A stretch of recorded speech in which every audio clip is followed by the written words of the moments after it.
오늘 하나님 말씀은 사무엘하 18장 1절에서 5절 말씀입니다. 사무엘하 18장, 제 성경은 491페이지입니다. 사무엘하 18장, 19장 두 장인데 저희들 오늘 읽는 것은 사무엘하 18장 1절에서 5절까지만 같이 읽겠습니다. 같이 읽습니다. 이에 다윗이 그와 함께한 백성을 찾아가서 천부장과 백부장을 그를 위하여 세우고 다윗이 그의 백성을 내보낼새 3분의 1은 요압에 위하여 3분의 1은 수레의 아들 요압의 동생 아비스에 위하여 넘기고 3분의 1은 가드 사람 이때에 위하여 넘기고 왕이 백성에게 이르되 나도 반드시 너희와 함께 나아가리라 하니 백성들이 이르되 왕은 나가지 마소서. 우리가 도망할지라도 그들은 우리에게 마음을 쓰지 아니할 터이요 우리가 절반이나 죽을지라도 우리에게 마음을 쓰지 아니할 터이라. 왕은 우리 10,000명보다 종하시오니 왕은 성읍에 계시다가 우리를 도우심이 좋으니이다 하니라. 왕이 그들에게 이르되 너희가 좋게 여기는 대로 내가 행하리라 하고 문 곁에 왕이 있음에 모든 백성이 100명씩 1000명씩 대를 지어 나아가는지라. 왕이 요압과 아비사와 이때에게 명령하여 이르되 나를 위하여 젊은 압살롬을 너그레이 대우하라 하니 왕이 압살롬을 위하여 모든 군 지휘관에게 명령할 때 백성들이 다 들으니라. 아멘. 얼마 전에 천안함 그 의뢰로 있는 피격 사건 때문에 그냥 좌초됐다 뭐 이런 것을 통해 재조사 한다고 하는 바람에 나라가 난리가 나고 여러 가지 돼서 다시 그게 뭐 없는 것으로 하자 뭐 이런 일이 있었습니다. 이게 어떤 아마 그 이제 정권이 계속적으로 바뀌면서 거기에 맞춰서 아마 그런 일들이 일어나는 것이라 그렇게 생각을 합니다. 아마 그 6.25를 거쳤던 그러한 분들은 도저히 용납되는 일들이 아닌 것이죠. 예전에 그 서해 교전이라고 해서 연평 1, 연평 2 세전 뭐 이런 일들도 그때 있었는데 우리 함정이 공격을 받고 군인들이 죽었잖아요. 그렇게 했는데도 불구하고 그 장례식에 이 국가의 위정자들이 참석하지 않았던 것이에요. 그래서 유족들 얼마나 슬프게 했는 일이 있는지 모르는 것입니다. 그 당시에 햇볕 정책이라 이렇게 해서 이북과 함께 화해 무드를 이루어나가는 그러한 과정이기 때문에 우리 군사가 죽은데도 불구하고 항의 한번 제대로 해보지 못했던, 그래서 숨을 죽이고 있던 그러한 일들을 미국에 우리 살고 있지만 기억을 하고 있습니다. 그런데 이럴 때 가장 애를 먹는 사람이 누구냐면 군인입니다. 왜냐하면 군인은 무조건 싸워서 이겨야 되는 것이에요. 그런데 정치인들은 군인이 싸워서 이기는 것 별로 좋아하지 않는 것이에요. 왜냐하면 자기 정책에 맞춰서 군인들이 따라해 주기를 원하고 있기 때문인 것입니다. 그런데 이와 비슷한 그러한 사건이 이스라엘에도 생겼습니다. 이스라엘 역사상 나와 있습니다. 이 압살롬, 그러니까 다윗의 아들, 셋째 아들이 반란을 일으켰던 것이죠. 다윗의 이 군대와 그리고 압살롬 군대가 이제 싸우기는 싸워야 되는데 오늘 여기 말씀 보면 다윗이 자기 앞을 지나가는 자기들의 군대 100명씩 1000명씩 그리고 또한 그 군사 이끌어 나가는 장군들 사령관들이 지나갈 때 뭐라고 이야기했냐면은 압살롬을 죽이지 말라, 전쟁을 하되 압살롬은 죽이지 말라, 그렇게 부탁하고 명령했습니다. 싸움을 하게 되면은 전쟁에서 적을 죽이고 이겨야 되는 일인데 싸우기는 싸우지만 죽이지는 말라, 봐주면서 싸워라. 이렇게 되면 군인들이 자기가 죽게 되는 것이에요. 왜냐하면 군인은 전쟁이 붙으면 죽이지 않으면 자기가 죽기 때문인 것이에요. 그런데 다윗이 이렇게 말한 것은 아버지로서의 내적인 갈등이 굉장히 심했던 것이죠. 왜냐하면 이 압살롬은 자기 아버지를 죽이려고 했는데 아버지는 압살롬의 아들인 것이에요. 그러니까 살려주고 싶은 것이에요. 보면 더더욱이나 다윗은 지금 이러한 사건이 벌어졌던 그러한 이유가 뭐냐면은 자기가 지은 죄 때문이라는 것을 자기가 생각하고 있기 때문인 것입니다. 자기 죄로 말미암아 밧세바와 간음하고 우리아를 죽이는 이러한 그 죄의 대가가 이렇게 혹독하게 클 줄은 몰랐던 것이에요.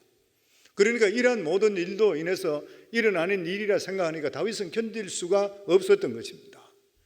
늘 말씀드린 대로 죄라고 하는 것은 죄에 뒤에는 항상 사탄이 있기 때문에 죄라는 자체가 사탄으로부터 왔기 때문에 죄는 절대로 뒤를 보여주지 않는다 그랬죠. 죄는 미래를 보여주지 않습니다.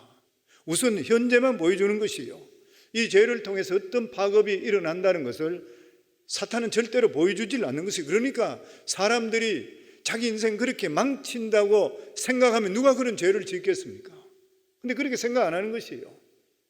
우선 이렇게 쾌락을 즐기고 나면 나중에 가면 이것을 통해 파급이 어떻게 일어난다 생각하면 절제를 할 수 있는 것인데, 사탄은 그것을 가르쳐주지를 않고 우선 그 순간이 좋게 만드는 것이 우선 즐기자 생각하는 거예요. 아무도 모른다, 괜찮다, 그렇게 사탄은 계속적으로 사람들을 유혹하게 되는 것이에요. 그리스도인 중에서도 많은 이가 죄를 지으면은 하나님께 용서만 받으면 된다는 무의식적인 착각 속에 살아가는 사람이 있습니다. 물론 하나님은 어떤 죄라도 진실로 회개하면 용서해 주시는 것이에요. 하나님은 다 용서해 주십니다.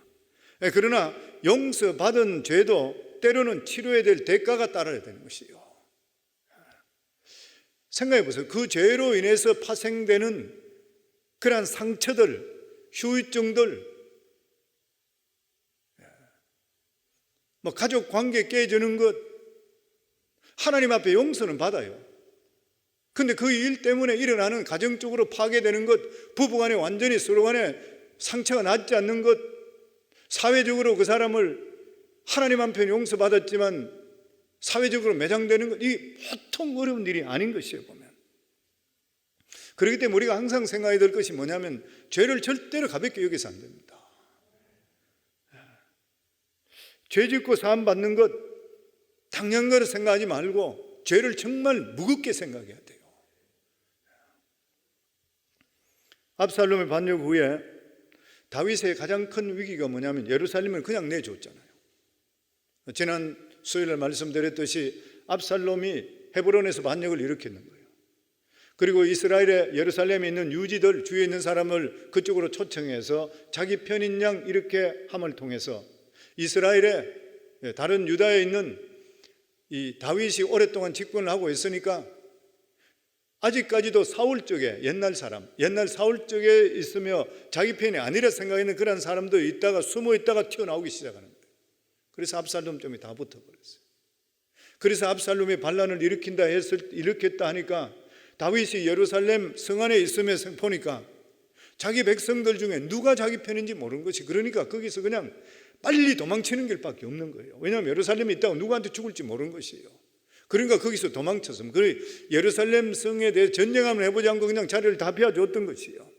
그러면서 빨리 도망가서 피해야 되겠다 해서 요단강을 도하하려고 강을 건너가기 위해서 그 강 앞에 직결되어 있었습니다. 그랬을 때 직결되어서 이제 강을 건너서 요단강을 건너가야 돼. 이제 모압 지역 쪽, 길르앗 쪽으로 이쪽으로 넘어가는 것이에요. 넘어가기 전에 거기서 예루살렘에 있는 제사장이 거기 남겨둔 제사장들을 통해서 사태가 어떻게 되는지 기별을 기다리고 있었던 것이에요. 그랬을 때에 이 압살롬은 예루살렘 성으로 들어오게 되죠. 그리고 다윗이 남겨뒀던 10명의 후궁들, 그 자기들을 따지게 보는 것 같으면 자기 어머니와 같은 사람들 백주에서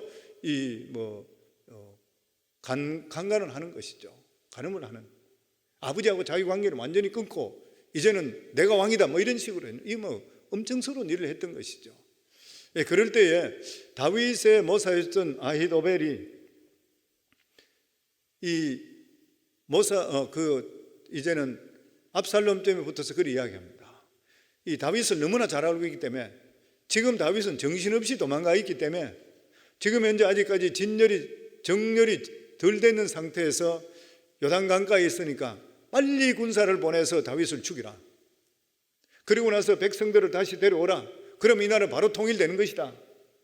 그렇게 했을 때에 다윗이 남겨두고 갔던 후세라는 사람, 역시 모사였는데 아히도벨보다는 조금 처졌던 사람이었던 것이에요. 그런데 이 사람은 다윗에 끝까지 충성했던 사람이다. 다윗이 갇혀가자 했을 때에 다윗을 위해서 내가 여기 남아 있어야 됩니다. 그리고 남아 있으면서 아히도벨이 이야기했던 그에 대해서 반대로 이야기하는 것이에요. 이 그 압살롬에게 이야기하기를 아히도벨의 말은 틀렸습니다. 다윗이 나이가 들고 다윗 왕이 나이가 들고 그리고 도망쳤다 하더라도 다윗이 어떤 다윗입니까? 백성들이 다윗을 다른 사람이 수도 없이 많았습니다. 만약 여기서 그냥 군단을 그렇게 일부분을 보내서 다윗을 따라갔다 그러면 거기서 다윗이 리출해서 다시 쳤다 그러면은 우리가 전체적으로 기가 다 꺾여버리고 앞으로 이게 문제가 보통 많은 게 아닙니다. 다윗을 절대로 그렇게 소홀히 봐서 안 됩니다. 그러니까 시간을 가지고 각 지역에서 군대들이 몰려오게 되면 군대들을 재정립해서 그래 쳐야 됩니다. 그러니까 압살롬이 그 말을 듣고 나서 그 말이 일리 있다 생각해서 후세 말을 듣게 되는 것이요. 그래 이걸 보면 우리가 알 수 있는 게 뭐냐면은 하나님께서 다윗을 사랑하고 계셨고 그때까지도 또 하나는 뭐냐면은 아무리 인간이 계획을 세운다 하더라도 성사시키는 분은 여호와 하나님이시다. 아무리 머리가 좋고 천재적인 생각을 가지고 있다 하더라도 그것을 이루어주시고 안 이루어주신 것은 하나님 손에 달려 있는 것이에요. 왜 그런 것입니까? 미래는 하나님 손에 달려 있기 때문에 그래요. 미래의 영역은 오직 하나님께만 있는 것입니다. 사탄이 뭐라고 이야기한다 하더라도 어떤 계획을 한다 하더라도 결과적으로 결론을 내리시는 분은 우리 하나님 아버지신 것이에요. 그렇기 때문에 우리는 어려운 일이 생길 때마다 우리가 해야 될 일이 뭐냐면 하나님께 매달려서 기도하는 것이에요. 지난 주일날 말씀드린 대로 너는 내게 부르짖으라 그랬잖아요. 일을 행하는 여호와 그것을 지어 성취하는 여호와 그 이름을 여호와라는 자가 너에게 이같이 이르노나 너는 내게 부르짖으라. 내가 내게 응답하겠고 그 깜짝 놀랄 일들을 하나님께서 예배하고 계신다고 하는 것이에요. 그래서 성도님들 어려운 일 인생이 풀리지 않을 때에 기도만 하시면 하나님 책임져 주실 줄 믿습니다. 우리 다시 한번 복창하게 기도하면 있고 안 하면 기도하면 안 하면 내 책임 평생의 마음속에 가지셔야 돼요.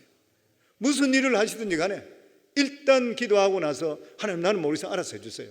그럼 하나님 진짜 알아서 해주십니다. 우리 그리고 나서 2절 다시 한번 같이 읽습니다.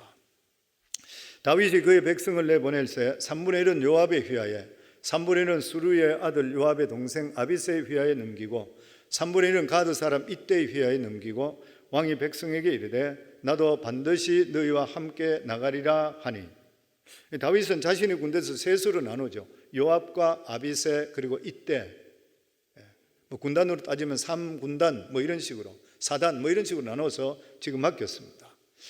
요압과 아비새는 형제간이죠. 그런데 이 요압과 아비새, 요압에는 삼형제 있었습니다. 요압, 아비새, 아사헬.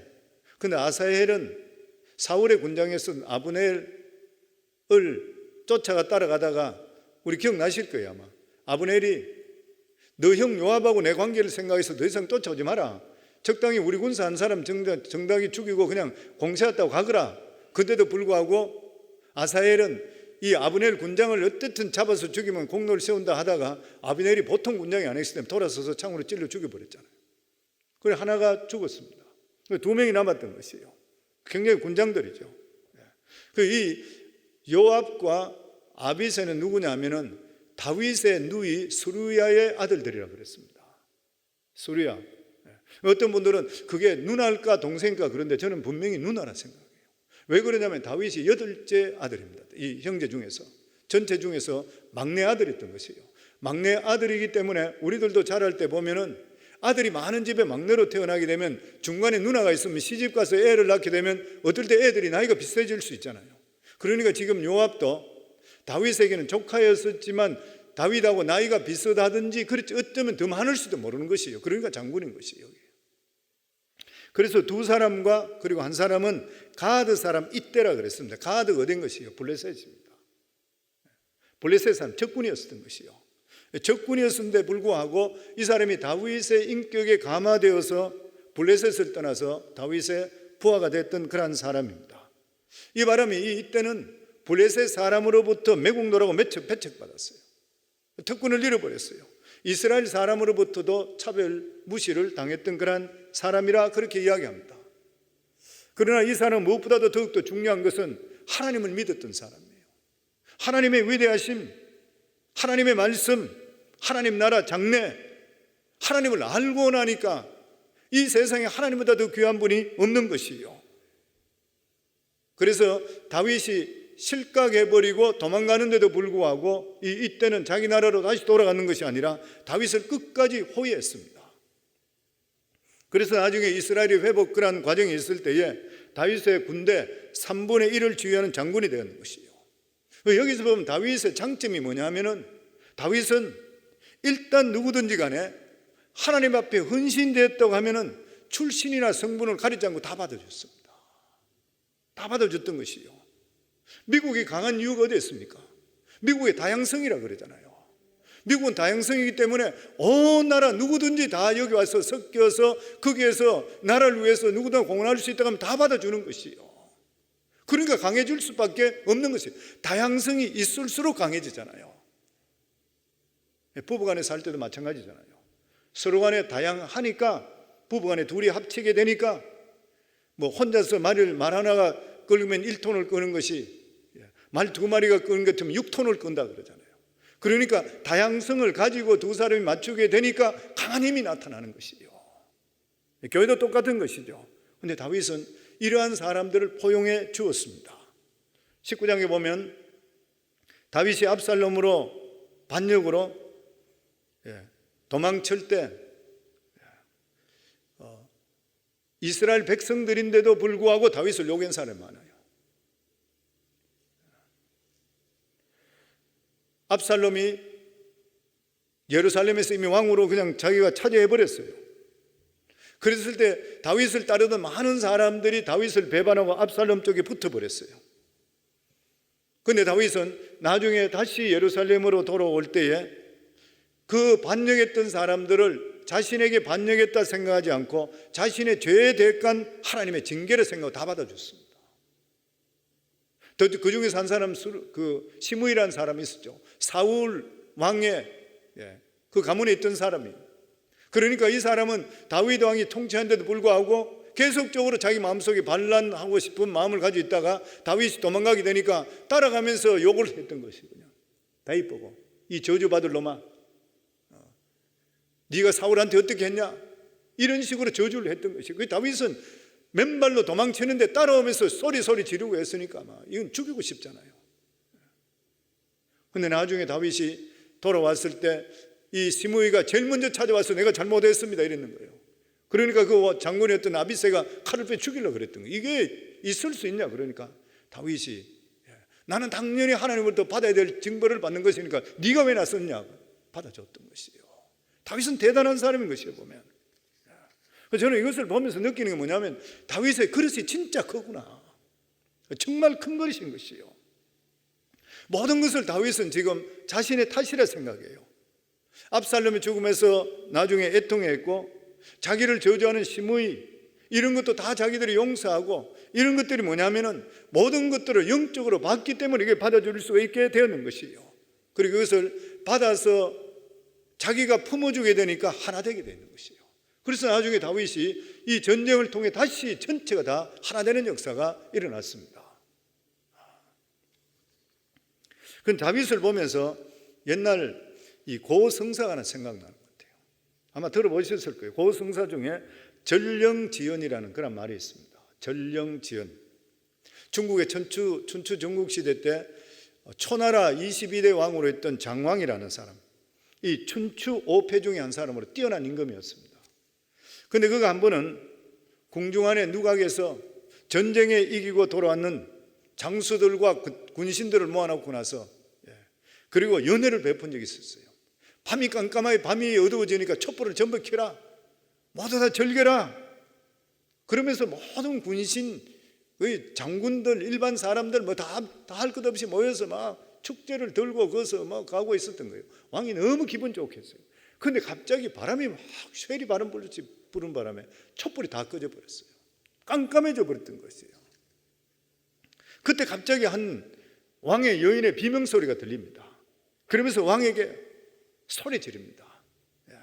폐하, 어서 불을 밝혀오소서. 제게 못된 짓을 했는 놈이 있습니다. 절대 살려줘서 안 됩니다. 이 어둠 속에 누군가가 제 가슴을 만졌습니다. 그런데 제가 만질 때에 그 사람 각근을 잡아 끊어버렸습니다. 빨리 불을 밝혀서 각근이 떨어진 자를 잡으소서. 왕의 여자를 그 말도 안 돼. 왕의 애첩이었던, 왕이 사랑하는 애첩에 가슴을 건드렸으니까 이건 뭐 이건 잡히면 죽는 것이에요. 그거는. 근데 왕이 그때에 이 장왕이 뜻밖의 명을 내렸습니다. 불을 켜지 말라. 그리고 이 자리에 갓 쓴 사람들은 갓끈을 다 끊으라. 만약에 불이 켜지고 나서 갓끈을 끊지 않았다 그러면 나한테 중벌을 받을 것이라. 불을 절대 켜지 마라. 그러니까 사람들이 놀라서 갓끈을 다 끊어버렸어요. 그리고 나중에 불을 켰는데 누가 갓끈이 잘린지 아무도 알 수가 없는 것이에요.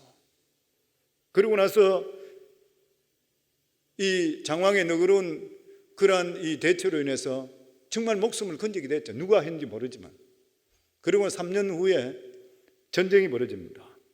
이 초나라 장왕이 진나라와 전쟁이 붙었는데 그때에 정세가 분리해서 이 왕이 직접적으로 나서다 포위당했던 것이에요. 패전 직전에 갔습니다. 이제는 목숨까지 경각에 달렸던 것이에요. 이때 적진을 비호같이 뚫고는 한 장수가 있고 군조를 거느리면서 그냥 뚫고 들어요. 생사를 걸어놓고 뚫고 들어오는 것이에요. 그리고 나서 그 뚫고 들어와서 장왕을 구출합니다. 그리고 나서 장왕을 구출해서 나가면서 이 왕이 살아나는 바람에 군사들이 힘을 얻고 그래서 그것을 역전하는 것이에요. 그래서 대성을 이루는 것이에요. 이 왕은 이 장수가 너무나 고마웠습니다.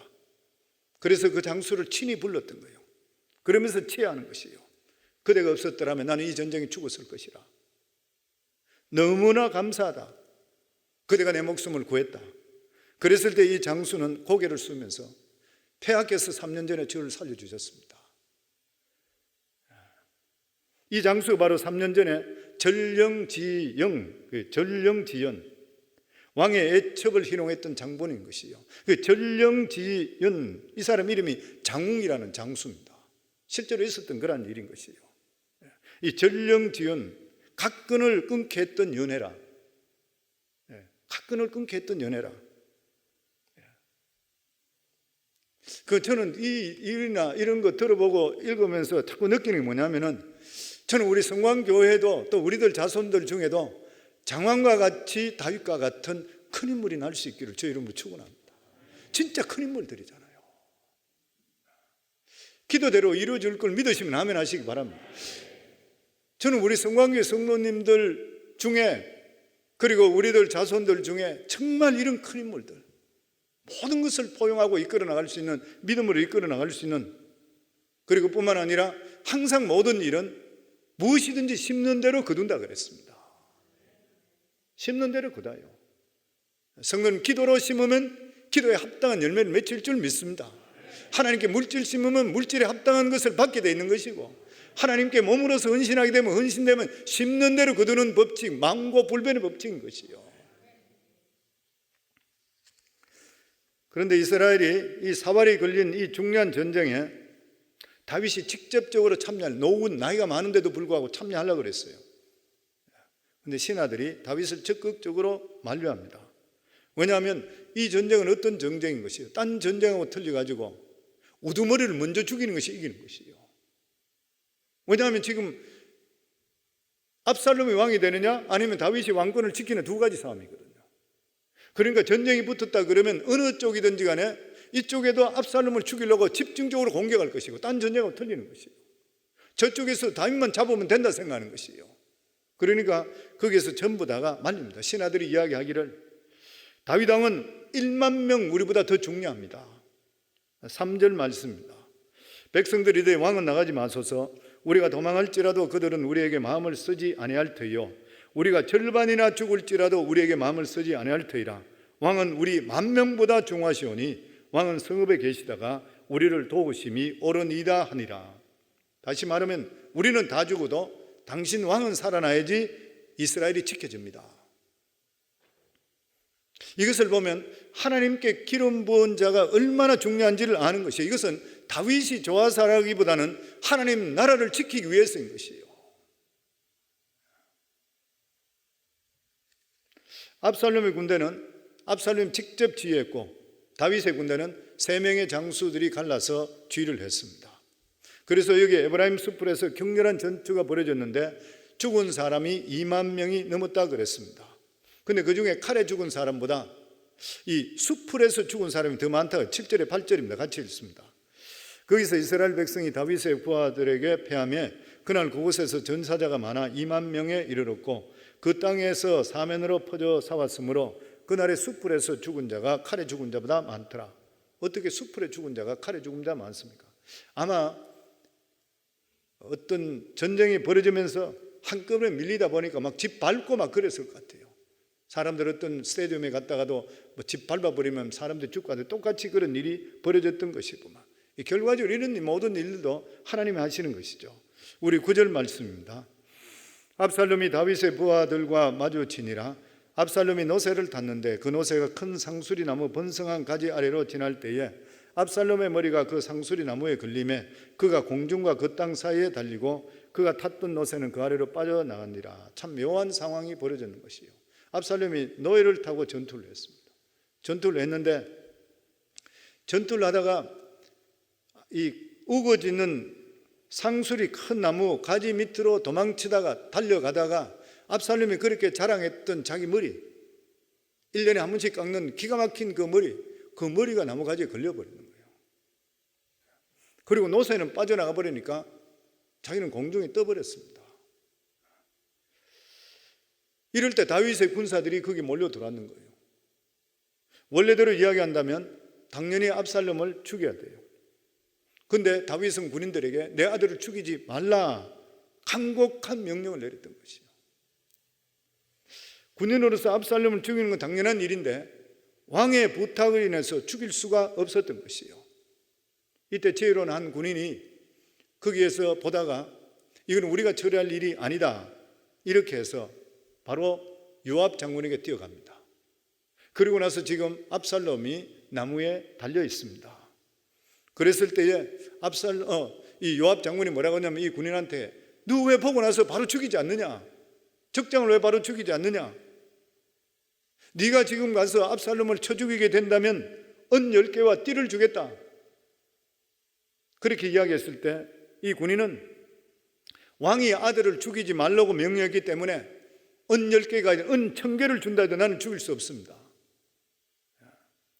이 군인은 막상 압살롬을 죽였다 그러면 그 책임을 자기가 다 덮어쓴다는 걸 알고 있었던 거예요. 이 사람은 자기가 이 일시적인 공을 세우기보다 압살롬을 죽이게 될 때 일어날 그런 일에 대해서 알았기 때문에 상관에 보고만 하고 손을 떼버렸습니다. 그러니까 군인들이 압살롬을 죽이려고 하지 않게 되니까 할 수 없이 요압이 나설 수밖에 없었던 것이에요. 우리 14절 15절 말씀입니다. 요압이 이르되 나는 너와 같이 지체할 수 없다 하고 손에 작은 창 셋을 가지고 가서 상수리 나무 가운데서 아직 살아있는 압살롬의 심장을 찌르니 요압의 무기를 든 청년 10명이 압살롬을 에워싸고 쳐 죽이니라. 압살롬이 먼저 죽이고 옆에 같이 있는 그런 부관들부터 해서 자기 부대원들이 같이 쳐서 쳐 죽였던 것이요. 그런데 여기서 또 생각해 볼 것이 뭐냐면은 다윗이 압살롬을 죽이지 말라 부탁 했는데 그러면 압살롬은 살려줘야 되는 것인가요? 만약 다윗이 있었다면 그렇게 하겠죠. 아버지이기 때문에. 그만큼 부모의 사랑은 자식이 그 사랑을 알 수가 없죠. 맹목적인 사랑인 것이죠. 아들은 아버지를 죽이려 하는데 아버지는 아들을 살려주려고 그러는 것이요. 이것을 볼 때에 양편 군인들이 이 전쟁이 얼마나 어려운 전쟁인지 아는 것이요. 일단 사와의 대상이 같은 이스라엘 사람이잖아요. 한쪽은 대장인 아들은 자기 아버지를 죽이려고 그러고 다른 한쪽 대장 아버지는 어떻게 해서라도 아들을 살리려고 하는 것이요. 이런 전쟁은 이게도 칭찬을 받지 못하고 졌다 그러면 망하는 것이요. 그런데 요압은 다윗의 명령을 거역하고 창으로 이 압살롬을 찔러 죽였습니다. 사실 이 요압은 압살롬과 아주 친했던 사람이잖아요. 압살롬이 자기 형 암논을 죽이고 자기 외할아버지 쪽에 도망쳐서 3년 동안 있을 때 이 압살롬을 데려오게 했던 사람이 요압 장군이잖아요. 상당히 친했었습니다. 아무리 친한 사이라 하더라도 지금 이렇게 전쟁이 벌어졌을 때 어떻게 결단해야 될지를 알던 거라는 사람입니다. 이 요압은 정말 대단했던 사람. 이 다윗이 마음대로 못했던 사람이잖아요. 다윗의 모든 비리를 다 알고 있으면서도 충성했고, 그러면서 기가 막히게 자기 이 왕의 마음을 읽으면서 왕이 마음대로 못했던 사람, 그 사람이 요압인 것이에요. 결과적으로 누군가가 다윗의 욕을 먹는 한이 있다 하더라도 압살롬과의 전쟁을 끝내야 되는 것이에요. 그런데 요압은 자기가 그 욕을 먹기로 결심하는 것이에요. 결코 쉬운 일이 아닌 것입니다. 그렇지만 이때로 봐서 최선인 것이에요. 우리 18절 말씀입니다. 압살롬이 살았을 때에 자기를 위해 한 비석을 마련하여 세웠으니 이는 그가 자기 이름을 전할 아들이 내게 없다고 말하였습니다. 그러므로 자기 이름을 기념하여 그 비석에 이름을 붙였으며 그 비석이 왕의 골짜기에 있고 지금까지 그를 압살롬의 기념비라 있거든. 이게 압살롬이 살아있을 때 자기를 위해서 기념비를 세웠대요.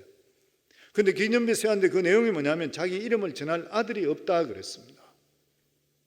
압살롬은 자기가 아들이 없기 때문에 자기 나라가 절코 길 수가 없죠. 왜냐하면 넘겨줄 사람이 없기 때문인 것이에요.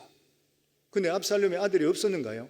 사무엘하 14장에 보면 압살롬은 아들이 3명이 있었습니다. 그리고 딸이 하나 있었습니다. 아들이 3명이요 딸이 하나인데 그 이름은 다말이라 이렇게 나와 있어요. 그래서 조경학자들이 이야기할 때에 딸 이름은 나와 있고 아들 이름은 아들만 3명이라 했는 것을 보고, 그리고 여기에 지금 18장에 아들이 없다는 것을 볼 때 아들 3명이 무슨 용건지 모르지만 죽었을 것이라, 일찍.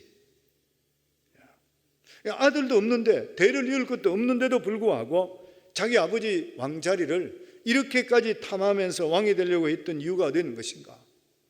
우리가 정확한 이유는 알 수 없지만 자기 아버지까지 죽이고 반란을 일으키는 것은 사탄의 역사입니다. 다윗의 왕국을 무너뜨리기 위해서, 하나님께 사랑하는 자를 해하기 위해서 뒤에서 했는 것은 반드시 그것은 사탄인 것입니다. 그렇기 때문에 저희들도 살 때에 사람을 미워하는 마음이 우리 속에 생기고 화나는 마음이 생기고 이럴 때는 잠시 정지하셔야 돼요. 왜 이런 것인가? 내가 내 마음이 어디서 오는 것인가? 자기 자신을 돌아보면서 이거 사탄이 하는구나 아니구나 생각해 볼 수 있어야 돼요. 부부간에 싸울 때도 마찬가지잖아요. 어떤 일이 있을 때 공연히 시비 걸고 싸운 일이 있을 때 믿음 있는 사람은 먼저 스탑하셔야 됩니다. 왜 이런 일이 일어나고 있는 것인가? 이거 사탄이 하는 거네? 별거 아닌데 왜 이러지? 그러면 먼저 믿음 있는 사람이 먼저 이거 사탄이 하네. 그리고 자리 피하시면 돼요.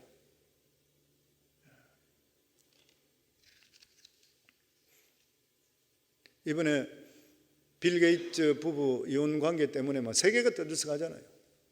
내용들 읽어 나오는데 왜 그럴까 결론은 못 내리고 있지만 왜 그럴까 온갖 일 다 나오고 있잖아요. 어쨌든 다윗과 압살롬의 전쟁은 둘 중에 하나가 죽어야 끝나는 그런 전쟁이었습니다. 그런데 압살롬은 죽었고 전쟁은 끝이 나는 것이에요. 그래서 이 문제를 압살롬이 죽었으니까 성에 지금 기다리고 있는 다윗에게 빨리 알려줘야 되는 것이에요.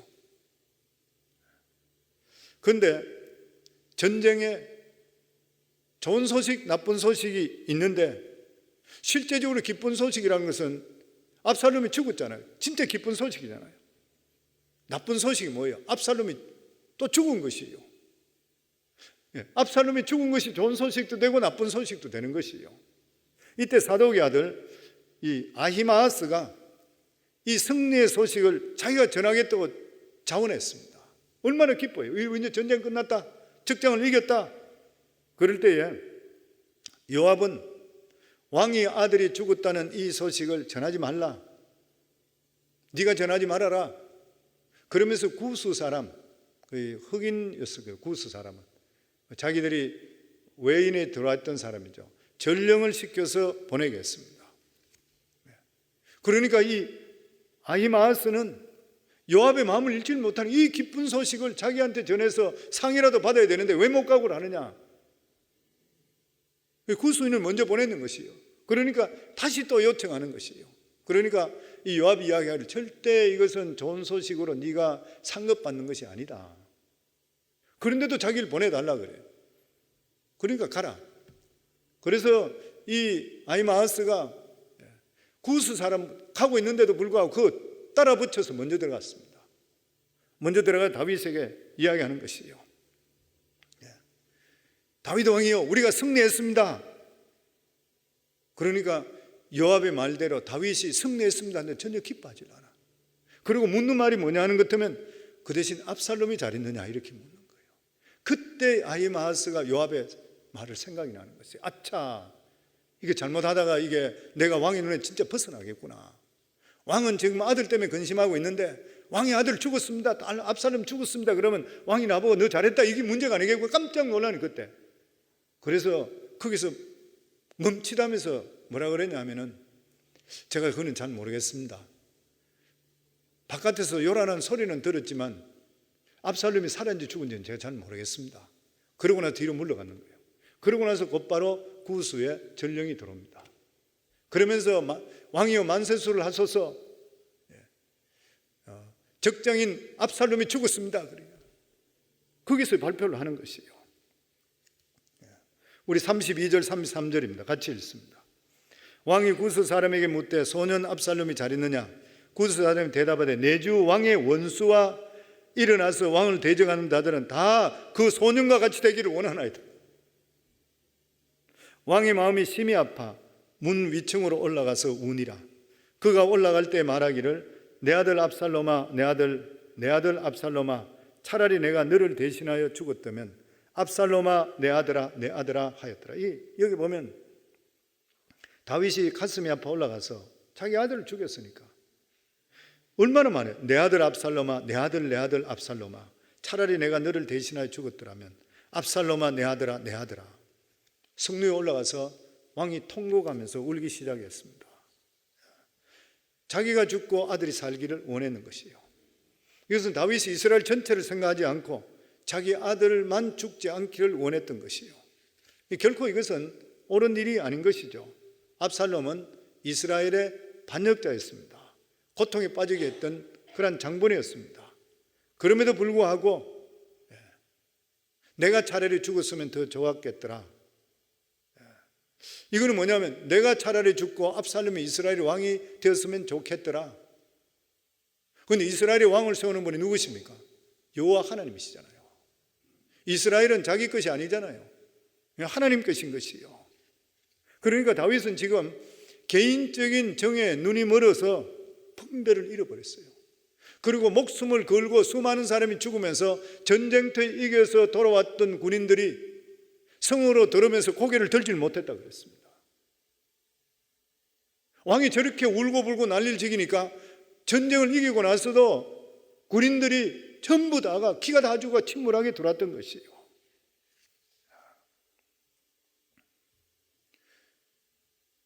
사람들은, 신하들이나 모든 사람들은 압살롬과의 전쟁에 이겼기 때문에 너무나도 자기들은 기뻐 생각했던 것이에요.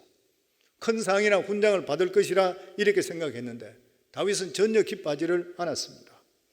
오히려 아들 죽었다고 해서 울고 있고, 그래서 수고하고 목숨 걸었는 사람, 이런 사람들 다 잊어버리고 오직 아들의 죽음에 대해서만 통곡하고 슬픔에 빠졌던 것이에요. 그래서 19장 4절 말씀에 보면 왕이 그의 얼굴을 가지고 큰 소리로 부르되 내 아들 압살롬아, 압살롬아, 내 아들아 하니, 시간이 지나면 지날수록 왕은 해야 될 일을 잊어버리고 오직 자기 자신을 잃어버린 그러한 슬픔에 더 깊이 빠져들었습니다. 만약 이것이 계속적으로 진행되게 된다면 이스라엘 백성들을 더욱더 실망시킬 뿐만 아니라 결국은 이스라엘 장래를 포기하게 되는 것이에요. 이스라엘은 압살롬의 반역으로부터 갈라졌던 민심을 빨리 수습해서 하나 될 수 있어야 되는 일인데도 불구하고 지금 다윗은 정신을 못 차리고 있습니다. 그랬을 때 이것을 보고 압살롬이 아니라 요압이 왕을 책망해요. 장군이 책망합니다. 사실 아들을 잃어버리고 그리고 나서 통곡하고 있는, 칩거에서 움직이지도 않고 울고 있는 왕에 대해서 책망한다니 보통 힘든 일이 아니잖아요. 목숨 거는 일이에요. 그런데 이 요압은 왕으로서 책임을 다하지 않고 개인적인 감정에 빠져서 슬퍼하게 되니까 이러다 큰일 나겠다 해서 진짜 이스라엘 사랑하는 마음으로 왕을 야단칩니다. 19장 5절부터 7절입니다. 같이 읽습니다. 요압이 집에 들어가서 왕께 말씀드리되 왕께서 오늘 왕의 생명과 왕의 자녀의 생명과 첩첩과 비빈들의 생명을 구원한 모든 부하들의 얼굴을 부끄럽게 하시니 이는 왕께서 미워하시는 자는 사랑하시며 사랑하는 자는 미워하시고 오늘 지휘관들과 부하들을 멸시하심을 나타내심이라. 오늘 내가 깨달으니 만일 압살롬이 살고 오늘 우리가 다 죽었다면 왕이 마땅히 여기실 뻔하였나이다. 이제 곧 일어나 나가 왕의 부하들의 마음을 위로하여 말씀하옵소서. 내가 여호와를 두고 맹세하옵나니 왕이 만일 나가지 아니하시면 오늘 밤에 한 사람도 왕과 함께 머물지 아니할지라. 그리하면 그 화가 왕이 젊었을 때부터 지금까지 당하신 모든 화보다 더욱 심하리이다 하니. 기가 막힌 말이죠. 정확한 말이잖아요. 차라리 우리가 죽었더라면 좋았을 뻔했을 것이다. 모든 지휘관들과 부하들을 멸시하는 게 아니냐. 압살롬이 살고 우리가 죽었으면 더 좋을 뻔했는데 바로 지금 일어나서 왕은 군사들과 부하들을 위로하소서. 그렇지 않으면 오늘 밤에 당신에게 올 사람이 아무도 다 떠날 것입니다. 예전보다 나중에 훨씬 더 힘들어질 것입니다. 쉽게 이야기하면 뭔 것이요? 왕이요, 왜 어린아이같이 이렇게 아니면 아니자와 같이 이렇게 마음 약해서 질질 울고 있느냐, 그 말인 것이요. 어떻게 해서라도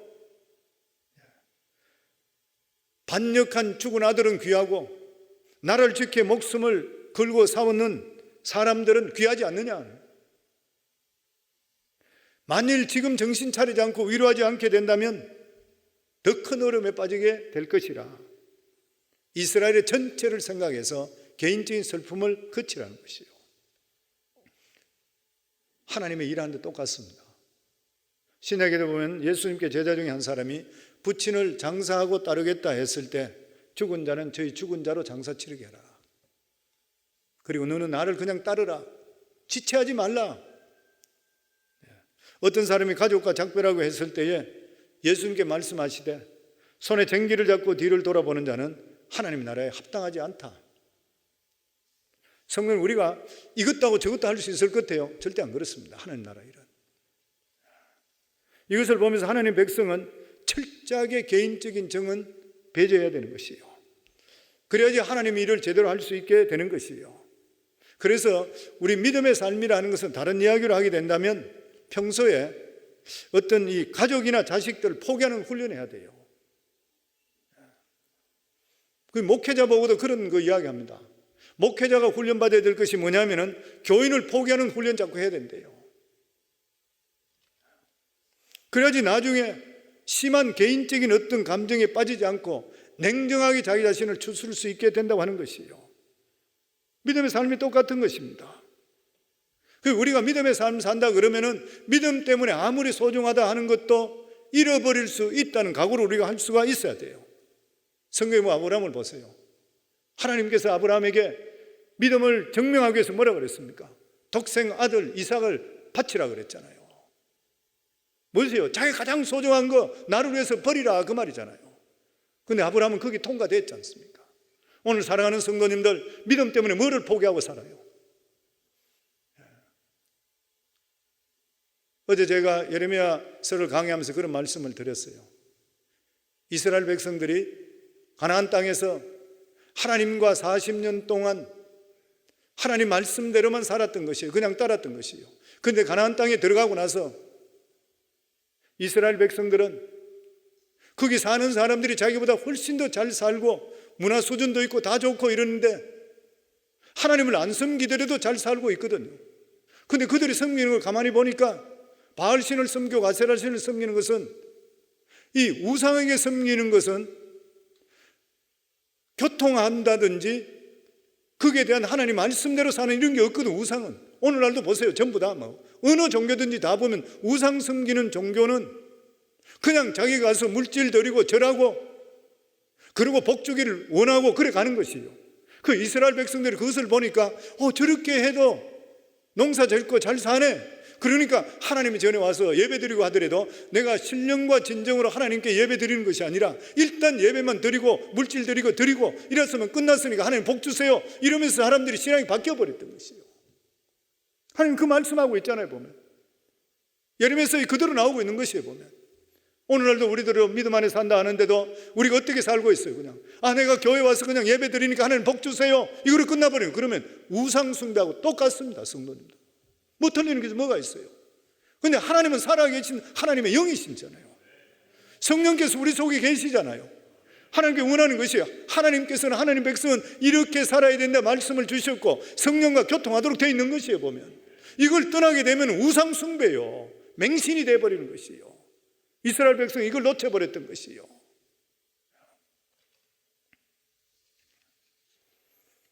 하나님의 백성들은 철저하게 자기 자신을 죽일 수 있어야 되고, 하나님 말씀 뜻 가운데 살려고 자기를 쳐서 복종하게 될 때에 눈에 보이지 않는 하나님께 역사하셔서 내가 생각하지 못했던 일을 이루어 주시는 것을 경험하게 만들어 주셔요. 우리 신앙생활 오래 하신 분들 다 경험하잖아요. 하나님이 살아계시고 역사하신 것들. 신앙이라는 것은 자신의 것을 하나씩 포기하고 버리는 것이에요. 나중에 가장 소중하다고 생각하는 것까지도 남김없이 버리는 것이에요. 신앙생활이라는 것은 하나님보다 더 소중한 것이 없어야 됩니다. 하나님이 가장 소중해야 돼요. 그러면 자식도 살려주고 물질도 주시고 건강도 주시고 필요한 거 하나님 다 주시는 것이에요. 이게 그의 나라와 그의를 먼저 구하는 것이에요. 그의 나라와 그의를 먼저 구하면 이 모든 것, 우리가 구하는 모든 것은 더해 주신다 그랬던 것이에요. 이 법을 우리가 확실하게 알고 살아가시게 되면 신앙생활도 즐거울 뿐만 아니라 방황할 필요가 없고 어떤 속에서도 하나님만 부여잡게 되면 궁극적으로 합력에 선을 주시는 하나님을 경험하게 되어 있다고 하는 것이에요. 요압이 이렇게 책망했을 때 그때 다윗의 정신이 번쩍 듭니다. 번쩍 드는 것이에요. 사실 우리들에게도 이런 충고해 주는 사람이 있어야 돼요. 신앙적인 사람이 충고해 줄 수도 있고, 그렇지만 아는 사람이 충고가 힘들 때, 특별히 저는 부부간에, 남녀간에, 형제간에 가까운 사람이 충고해 줘야 돼요. 당신 그러면 되겠어요? 요즘 당신 기도 안 하네? 당신 요즘 신앙생활 그래야 돼요? 지혜롭게 정확하게 충고해 줄 수가 있어야 되는 것이요. 그러면서 결과적으로 이 다윗은 이 약한 마음을 이기고 성문에 서게 돼요. 성문에 선다고 나오는 뜻이 뭐냐면 모든 백성들에게 재판하고 그들을 받아주는 것이에요. 그렇게 될 때에 백성들은 큰 위로가 되었습니다. 다윗은 하나님의 은혜로 이스라엘 왕의 자리에 쫓겨났다가 다시 복귀됩니다. 처음에는 아들의 정 때문에 슬퍼하고 지나치게 슬퍼했던 것이죠. 그런데 요압의 책망을 듣고 난 뒤에 정신 차리고 백성들을 잘 위로하고 반역했던 자를 다시 품어줌을 통해서 하나 되었던 것이요. 오늘 하나님께 주시는 교훈들이 여러 가지 있습니다. 첫 번째로 우리가 항상 생각할 것이 다윗이 이런 일이 벌어지게 됐던 일이 죄를 가볍게 여기기 때문이에요. 성도님, 죄를 절대로 가볍게 여기지 마세요. 주님 앞에 설 때까지 죄라는 것은 미워하시기 바랍니다. 우리 자신을 지킬 수 있기를 주의 이름으로 축원합니다. 사탄은 절대로 죄의 뒤를 보여주지 않는다는 것, 죄로 파생되는 것을 보여주지 않는다는 것을 기억하셔야 돼요. 그리고 우리 성도님 기도를 하시더라도 다윗과 같이, 그리고 장관 같은, 초나라의 왕 같은 이러한 큰 인물들이 우리 속에 날 수 있게 해달라고. 전 저 자신 보더라도 내가 큰 인물이 못 되기 때문에 부끄럽기 짝이 없는 경우가 많이 있지만, 그래도 하나님께서 이런 말씀을 주시기 때문에 기도는 할 수 있잖아요. 우리 자신, 내 후손들에게는 이러한 큰 인물 좀 나게 해주소서. 정말 시대를 이끄는 믿음의 위대한 인물, 다윗과 같은 이러한 큰 인물들, 얼마든지 기도는 할 수 있잖아요. 그래서 저희 우리 성도님 모두 다, 우리 자신들은 부족하지만 하나님께서는 입을 넓게 해라, 내가 채우리라 했으니까 입을 넓게 여시고 크게 기도하기를 바랍니다. 뭐 기도하는데 돈 드는 거 아니잖아요. 큰 꿈을 꾸시기 바랍니다. 아멘. 그리고 하나님이 일할 때에 개인적인 정은 포기해야 돼요. 이게 진짜 힘든 일입니다. 내가 목회하면서 제일 힘든 일이 그거예요. 그런데 이것을 하나님 뜻 가운데서 포기하고 바로 따르게 될 때에, 그때 될 때 하나님께서 비로소 큰 인물을 될 수 있도록 만들어주는 것이에요.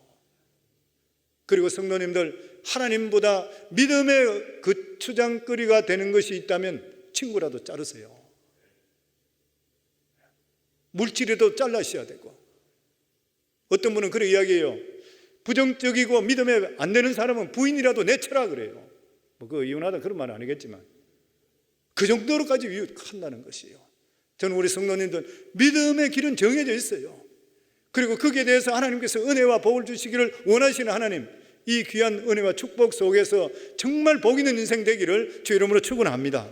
우리 시간 합심해서 하나님께 기도합니다. 저희들이 시간 합심해서 하나님께 기도할 때에 하나님, 저희들 죄를 가볍게 여기지 않도록 하소서. 사탄은 뒤를 보여주지 않는다 했습니다. 하나님, 죄의 발목 잡히지 않도록 하여 주시고, 아버지 하나님, 우리 자신들은 부족하지만 하나님께 간절히 기도합니다. 정말 믿음의 큰 인물들이 우리들을 통해서 우리 각 가정마다 수도 없이 배출될 수 있도록 주님 역사하여 주시옵소서. 아버지, 이 세상에 주님보다 더 귀한 것이 없습니다. 하나님 아버지, 이 세상에 무엇보다도 가장 소중한 분은 주님이십니다. 그것을 위해 우리가 무엇이든지 아브라함이 이삭을 포기한과 같은 하나님 아버지 그러한 믿음을 저희들에게 허락해 주시옵소서. 오늘 이 시간 주여 세 번 부르며 하나님께 기도합니다. 주여, 주여, 주여. 아버지 감사합니다. 하나님 아버지 은혜 감사합니다. 오늘도 사랑하는 귀한 성도들 3일 예배 드립니다. 아버지, 3일 예배 드리는 성도들 특별한 믿음으로 살길 원하는 분들이라고 믿습니다. 우리 하나님 아버지 하늘 문을 여시고 오늘 여주시는 말씀이 우리 속에 들어올 수 있도록 해주시어 죄에 승리할 수 있도록 해주시고 가정마다 큰 인물 배출될 수 있도록 축복해 주시옵소서. 인생에 하나님보다 더 귀한 것이 없음을 알고 하나님보다 더 귀한 것은 하나하나 끊어내며 더욱더 믿음에 믿음을 더하며 그의 나라와 구하는 우리 사랑하는 성도들이 다 되어 하나님께서 예배하신 온갖 복이라는 복은 다 누릴 수 있는 진짜 복 있는 삶을 사는 우리 성도들이 다 되게 축복해 주시옵소서. 이제는 우리 주 예수 그리스도의 은혜와 하나님 아버지의 크신 사랑과 성령님의 교통하심이 오늘도 하나님께 말씀 받고 돌아가는 사랑하는 귀한 성도들 삶 속에 이제부터 영원토록 함께 하기를 간절히 축원하옵나이다. 아멘.